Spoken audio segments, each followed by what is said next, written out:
Equipment details in transportation. How about we take a look at straight trucks? Well, wouldn't that be interesting?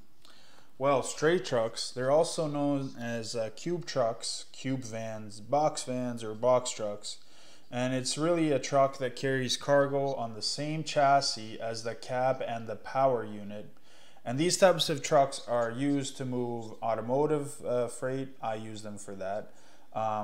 Your dry goods as well, home goods, furniture moves, smaller items, anything that's considered expedited in nature for freight, for the freight delivery side of things. Straight trucks are the way to go.